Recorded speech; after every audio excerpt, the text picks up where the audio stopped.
جب ٹیپو سلطان نے ادھونی کے حکمران کو یہ مشورہ دیا کہ ہم اور تم دونوں متحد ہو کر آپس میں اتفاق کر کے مرہٹوں اور حیدرآباد دکن کے حکمران نظام علی کے خلاف حرکت میں آ جائیں، تو ادھونی کے حکمران نے ٹیپو سلطان کا یہ مشورہ ماننے سے انکار کر دیا اور سلطان سے جنگ کرنے کے لیے تیار ہو گیا۔ اس کے انکار کے بعد سلطان نے شہر پر حملہ کر دیا اور اپنے پہلے ہی حملے میں سلطان نے ادھونی شہر پر قبضہ کر لیا۔ محبت جنگ اپنے لشکریوں اور لوگوں کے ساتھ شہر کے قلعے میں محصور ہو گیا۔ ادھونی پر حملہ سے سلطان کی غرض قلعہ کی تسخیر یا قبضہ نہیں تھا، بلکہ یہ قدم انہوں نے صرف حیدرآباد دکن کے نظام کو خوفزدہ کرنے کے لیے کیا تھا، ورنہ جس وقت حملہ آور ہو کر سلطان نے شہر پر قبضہ کیا تھا تو وہ اپنے لشکر کے ساتھ بھاگنے والوں کے پیچھے پیچھے قلعے میں داخل ہو کر قلعے پر قبضہ بھی کرا سکتا تھا، لیکن سلطان نے ایسا نہیں کیا۔ سلطان جانتا تھا کہ اس طرح مسلمانوں سے ٹکرائیں گے اور مسلمانوں ہی کا نقصان ہوگا۔ اسی بنا پر اس نے اپنے لشکر کو قلعے میں داخل ہونے سے روک دیا تھا۔ ادھونی شہر پر قبضہ کرنے کے بعد سلطان نے جب اپنے لشکر کے ساتھ شہر کے قلعے کا محاصرہ کر لیا تو حیدرآباد دکن کا نظام مرہٹہ پیشوا نانا فرنویس کے ساتھ اس وقت بادامی کے مقام پر اپنے لشکر کے ساتھ پڑاؤ کیے ہوئے تھا۔ اسے جب یہ خبر ہوئی کہ ٹیپو سلطان نے آگے بڑھ کر ادھونی شہر کو فتح کر لیا ہے اور قلعے کا محاصرہ کر لیا ہے تو اس کا کھانا پینا حرام ہو گیا اور رات کی نیندیں اڑ گئیں۔ اس سلسلے میں اس نے نانا فرنویس سے مشورہ کیا۔ دونوں نے اپنے مشیروں اور سالاروں کو بھی اس مشورے میں بلایا۔ چنانچہ مشیروں نے مشورہ دیا، چونکہ دونوں قوتوں نے مل کر ابھی بادامی کے علاقے کو پوری طرح فتح نہیں کیا ہے اور نہ ہی اس کے حالات درست کیے ہیں اور نہ ہی یہاں کا نظم و ضبط اپنے ہاتھ میں لیا ہے۔ اب ٹیپو سلطان اپنے لشکر کے ساتھ ان کے مقابل آ رہا ہے تو نہ جانے حالات کیا رخ اختیار کریں گے، لہذا بہتر یہی ہے کہ نظام علی خان اور مرہٹوں کا پیشوا نانا فرنویس دونوں ہی اپنے لشکریوں کے سالار مقرر کر کے واپس اپنے مرکزی شہروں کی طرف چلے جائیں اور ان کے سالار ٹیپو سلطان کا مقابلہ کرتے رہیں۔ نظام علی خان اور مرہٹوں کے پیشوا نانا فرنویس کو یہ بات بہت پسند آئی۔ وہ پہلے ہی ٹیپو سلطان سے ٹکرانے میں ہچکچا رہے تھے، لہذا دونوں نے اپنی طرف سے اپنے لشکریوں کے سالار مقرر کیے اور دونوں حکمران طبیعت کی ناسازی کا بہانہ کرتے ہوئے نانا فرنویس پونا چلا گیا، جبکہ نظام علی خان حیدرآباد کی طرف کوچ کر گیا۔ اب مرہٹوں اور نظام دکن کا مشترکہ لشکر بادامی سے ٹیپو سلطان کا مقابلہ کرنے کے لیے ادھونی شہر کی طرف بڑھا۔ دوسری طرف ٹیپو سلطان کے کچھ مخبروں نے ادھونی شہر کے کچھ لوگوں کو گرفتار کیا اور ان سے ادھونی قلعے کی اونچائی معلوم کی اور اس کے مطابق رسیوں کی سیڑھیاں تیار کر کے اگلے روز سلطان نے قلعے پر حملہ آور ہونے کا حکم دیا، لیکن بدقسمتی سے سیڑھیاں چھوٹی رہ گئیں اور لشکری قلعے کی فصیل پر نہ چڑھ سکے۔ اس کے بعد نئی سیڑھیاں تیار کی گئیں۔ اس بار جو رسیوں کی سیڑھیاں بنائی گئی تھیں وہ پہلے کی نسبت لمبی تھیں اور ان سیڑھیوں کے ذریعے ادھونی کے قلعے پر حملہ آور ہونے کے لیے سلطان تیاری کر رہا تھا۔ مرہٹوں اور نظام دکن کا مشترکہ لشکر ادھونی کے نواح میں پہنچ گیا، لہذا ٹیپو سلطان نے ادھونی کے قلعے پر حملہ آور ہونے کا ارادہ ترک کر دیا، اس لیے کہ سلطان جانتا تھا کہ جس جگہ اس نے پڑاؤ کر رکھا ہے اگر اس نے وہیں پڑاؤ کیے رکھا تو اسے دو طرفہ حملے کا مقابلہ کرنا ہوگا۔ ایک طرف سے ادھونی کا حکمران اس پر حملہ آور ہوگا تو دوسری طرف سے مرہٹے اور نظام دکن کے لشکری اس پر حملہ آور ہونے کی کوشش کریں گے۔ ان حالات کو دیکھتے ہوئے ٹیپو سلطان نے اپنے لشکر کو پیچھے ہٹایا اور کوہستان سیاہ ڈونگر کے دامن میں اپنے لشکر کے ساتھ اس نے قیام کیا اور پہاڑی سلسلے کو اپنی پشت پر رکھا۔ اگلے روز ٹیپو سلطان، مرہٹوں اور نظام دکن کے لشکریوں کے کچھ حصے کا آپس میں ٹکراؤ ہوا۔ ٹیپو سلطان کی طرف سے اس کے بہترین سالار غازی خان نے حصہ لیا تھا۔ یہ ایک ہولناک ٹکراؤ تھا جس میں مرہٹوں اور نظام دکن کا کافی نقصان ہوا، مسلمانوں کا بھی نقصان ہوا۔ غازی خان اس مارکے میں زخمی بھی ہوا، لیکن اس مارکے میں مرہٹوں اور نظام دکن کے 50 سواروں کو گرفتار کر لیا گیا اور بہت سے ہاتھی، اونٹ اور گھوڑے اور سامان لادنے کے لیے گدھے بھی سلطان کے لشکروں کے ہاتھ لگ گئی۔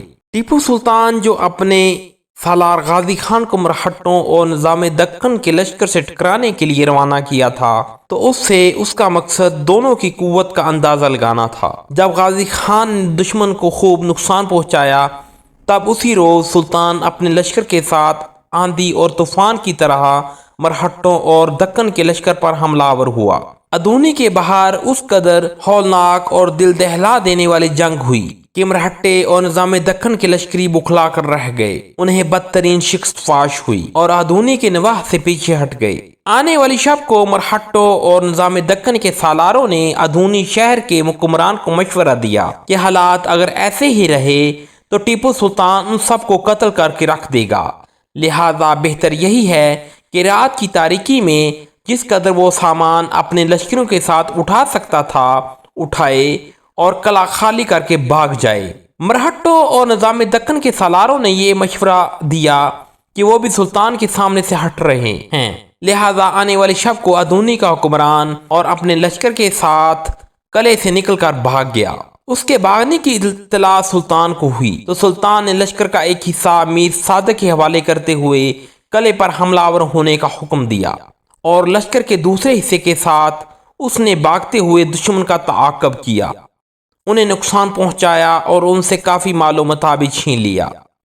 اس کے بعد سلطان پلٹا اتنی دیر تک میر صادق قلعے میں داخل ہو چکا تھا، لہذا ادونی کے قلعے پر ٹیپو سلطان کا قبضہ ہو گیا۔ ادونی پر قبضہ کرنے کے بعد ٹیپو سلطان نے پھر مرہٹوں اور نظام دکن کی طرف پیش قدمی کرنی شروع کی۔ سب سے پہلے سلطان نے کنچن گڑھ کا رخ کیا۔ کنچن گڑھ کا راجہ اس سے پہلے سلطان کا فرما بردار ہوا کرتا تھا، لیکن وہ مر گیا۔ اس کے بعد اس کی بیوی کنچن گڑھ کی حکمران بنی، اس کا نام تگما تھا۔ اس عورت نے حکمران بنتے ہی ٹیپو سلطان کے خلاف مرہٹوں سے ساز باز کر لی اور سلطان ٹیپو کے مفاد کے خلاف کام کرنا شروع کر دیا۔ اسے جب خبر ہوئی کہ ٹیپو سلطان اپنے لشکر کے ساتھ اسے سبق سکھانے کے لیے پیش قدمی کر رہا ہے تو وہ اپنے محافظ دستوں کے ساتھ مرہٹوں کے مرکزی شہر پونا کی طرف بھاگی، لیکن بھاگ دوڑ میں اس کا 12 سالہ بیٹا پیچھے رہ گیا، وہ سلطان کے ہاتھ لگ گیا۔ ٹیپو سلطان نے آگے بڑھ کر اس کے شہر کنچن گڑھ پر قبضہ کر لیا۔ اس کا بیٹا بھی مسلمانوں کے لشکر میں رہا اور اس نے اسلام قبول کر لیا اور اس کا اسلامی نام علی مردان خان رکھا گیا تھا۔ کنچن گڑھ کو فتح کرنے کے بعد سلطان نے پھر ایک دوسرے بڑے علاقے سوندرو کا رخ کیا، وہاں کا حکمران گوبند راؤ تھا۔ یہ بھی کبھی ٹیپو سلطان کے باپ حیدر علی کے زمانے میں مسلمانوں کا متی اور فرما بردار تھا، لیکن اب مسلمانوں کے خلاف کام کرتے ہوئے مرہٹوں اور نظام دکن کا ساتھ دے رہا تھا، لہذا سلطان اپنے لشکر کے ساتھ اس کی طرف بڑھا۔ اسے جب خبر ہوئی کہ ٹیپو سلطان کے لشکر کے خوف سے کنچن گڑھ کی حکمران عورت تگما فرار ہو کر پونا کی طرف چلی گئی ہے تو اس کے حواس جاتے رہے، لہذا وہ بھی اپنا علاقہ خالی کر کے مرہٹوں کی طرف بھاگ گیا۔ اس کے علاقوں پر بھی سلطان نے قبضہ کر لیا۔ مرہٹوں اور نظام دکن کی آمد کی وجہ سے کپل کے علاقوں کا راجہ بھی باغی ہو گیا۔ سلطان اپنے لشکر کے ساتھ اس کی طرف بڑھا۔ کپل شہر کے قریب جا کر سب سے پہلے فرانسیسیوں کا سالار موسیو لالی کپل کے راجہ کے خلاف حرکت میں آیا۔ پہلے ہی حملے میں کپل کا راجہ زیر ہو گیا اور اپنی جان بچا کر بھاگ گیا۔ ان علاقوں کو فتح کرنے کے بعد سلطان اپنے لشکر کے ساتھ دریائے تنگ بدرا کی طرف بڑھا، اس لیے کہ دریائے تنگ بدرا کی دوسری جانب مرہٹوں اور نظام دکن کا لشکر سلطان کا مقابلہ کرنے کے لیے پڑاؤ کیے ہوئے تھا۔ سلطان جب اپنے لشکر کے ساتھ دریائے تنگ بدرا پہنچا تو وہاں اس نے پڑاؤ کر لیا، اس لیے کہ اس وقت دریا میں طغیانی تھی اور دریا کو پار نہیں کیا جا سکتا تھا۔ خدا کا کرنا ایسا ہوا کہ اس سال بڑی بارشیں ہوئیں اور کئی ہفتے تک دریا طغیانی کی حالت میں رہا، لہذا اپنے لشکر کے ساتھ سلطان دریا پار کرنے کے انتظار میں بیٹھا رہا، جبکہ دریا کے اس پار مرہٹے اور نظام دکن بھی جنگ کے لیے تیار تھے۔ ایک روز سلطان ٹیپو کو نہ جانے کیا سوجی کہ اس کے لشکر کے اندر جو توپیں تھیں ان کے توپچیوں کو اس نے حکم دیا کہ ایک ساتھ کئی توپیں داغی جائیں۔ لہذا سلطان کے حکم پر توپچیوں نے توپوں میں گولے بھر کر داغ دیے۔